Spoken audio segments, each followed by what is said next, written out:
Hi అండి అందరికీ. మా అత్తయ్య మటన్ కర్రీ ఇలా చేస్తారు. చాలా అంటే చాలా టేస్టీగా చేస్తారు. మా అత్తయ్య నాన్ వెజ్ తినదు. అయినా కానీ మటన్ కర్రీ చాలా అంటే చాలా టేస్టీగా ఉప్పు కారం కరెక్ట్గా వేసి చాలా టేస్టీగా చేస్తారు. ఆ ప్రాసెస్ నేను కూడా చూపిస్తాను, చూసేయండి. ముందుగా ఉప్పు కారం పసుపు అల్లం వెల్లుల్లి పేస్ట్ వేసేసుకొని బాగా కలుపుకోండి. ముక్కకు పట్టేంతసేపు బాగా కలుపుకొని 5 మినిట్స్ పక్కన పెట్టేసుకోండి. ఆ లోపల మనం పొయ్యి ముట్టించేసి ఒక కళాయి పెట్టుకొని కళాయిలో ఆయిల్ పోసుకొని చెక్క లవంగం బిర్యానీ ఆకు కూడా వేసుకొని చక్కగా అవి వేగిన తర్వాత ఆనియన్స్ చిల్లీస్ అవన్నీ వేసుకొని చక్కగా వేయించుకోండి. బాగా గోల్డెన్ కలర్ వచ్చేంత వరకు వేయించుకొని అల్లం వెల్లుల్లి పేస్ట్ కూడా వేసుకొని బాగా వేయించుకోండి. అల్లం వెల్లుల్లి పేస్ట్ పచ్చివాసన అంతా పోయేంత వరకు బాగా వేయించుకోండి.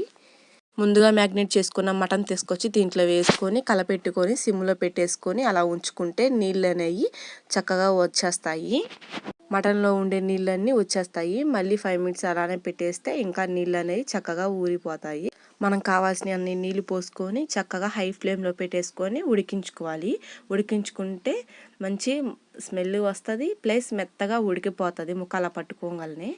నెక్స్ట్ ధనియాల పొడి కూడా వేసుకొని కొత్తిమీర పుదీనా అవన్నీ వేసుకొని చక్కగా ఉప్పు కారం అవి సరిపోయినా లేవు చూసుకొని సర్వ్ చేసేసుకోవటమే. ఈ వీడియో నచ్చినట్లయితే లైక్ చేయండి, షేర్ చేయండి, సబ్స్క్రైబ్ చేయడం మర్చిపోకండి. మరిన్ని వీడియోస్తో మీ ముందుంటా. బాయ్.